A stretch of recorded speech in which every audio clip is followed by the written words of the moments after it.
Hi everyone, Eleanor Hutt here with Bell Bank Mortgage, coming at you with this month's newsletter. Boy, are we having some warm days. It is supposed to be in the hundreds this weekend. So get out there and enjoy some sun, get some vitamin D. All right, rates.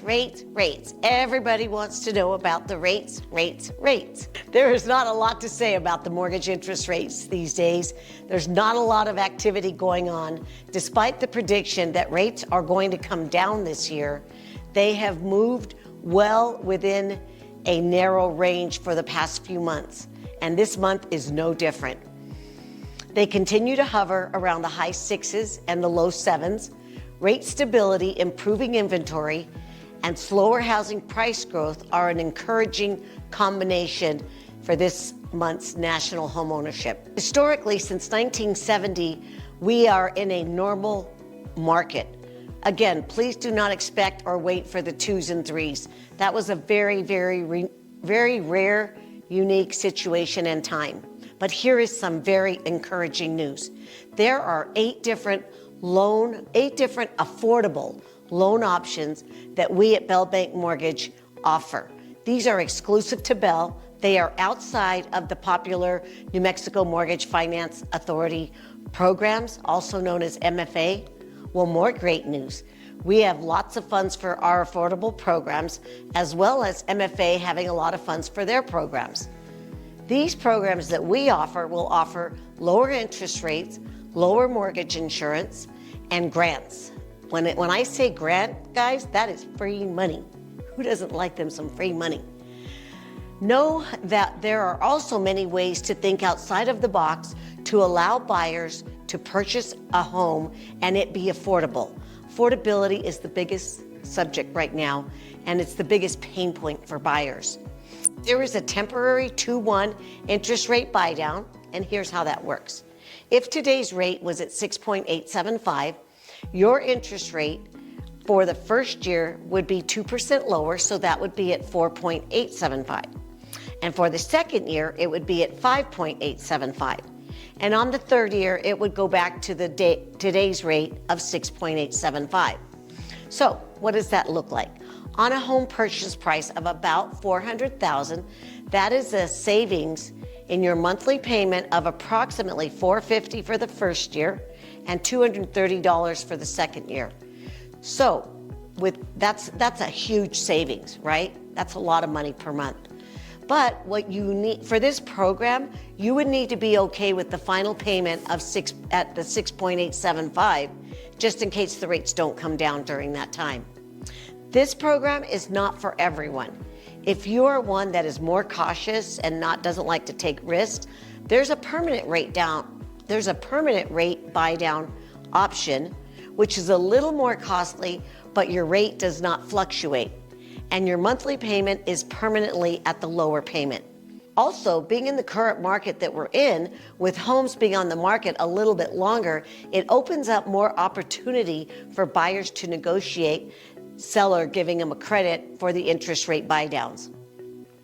Alrighty, now that we have talked about the rates, let's get into some fun stuff. Okay, I am going to bust 3 major lending myths, all right? The first major lending myth is about credit scores. What do you think your minimum credit score needs to be to purchase a home? Well, the survey that they did a national survey, and the survey came back with most people thinking that they had to have a 700 and above credit score.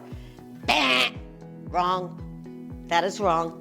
The credit score minimum can be as low as mid-5s, 600-ish. Number 2, how much money do I need to buy a house? How much do I have to have saved? What is my down payment? What is my closing cost going to cost me? What do I have to come to the table with? Well, again, the national survey, most people said they needed 20% down. Bah! That's wrong again. You only need 0. With the down payment assistance programs and the closing cost assistance programs, you can literally buy a house without one single red penny in the bank. I've done it many times, I know. All right, and number 3 is about employment. How long do I have to be on my job?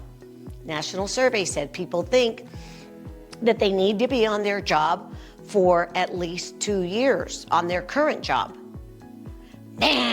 Wrong again. The minimum amount of time with accumulative jobs is 2 years. However, you can use college experience as employment, as previous employment history. So I bet you didn't know that. Well, I am super excited to bust those myths for you and show you and tell you that how easy it is and less expensive to buy a home than it is to rent. Just remember, when you're renting, they pull your credit, and if you're not in the 600s, they look at that as a negative. Not to mention that they want you to have 2 to 3 times the amount of the monthly rent in your banking account. And then on top of all of that, they want a large security deposit. Yikes, guys. That is thousands of dollars just to rent. And although you have to pay to live somewhere, when you rent, you never gain wealth and you will never be a homeowner. When you buy, every month, your debt goes down and your wealth goes up. Your equity goes up and you are building wealth for you and your family for your future. Not to mention the security of knowing that your monthly housing payment will never change. If anything, it might go down if you get rid of mortgage insurance or something like that. Well, I hope that was helpful information. That is all I have for today, guys. Feel free to reach out for a free, no obligation consultation. Remember, our motto is we won't tell you no, we will show you how. So get out there, and one more thing I want to tell you is love, live, and laugh. Life is too short. Ciao for now.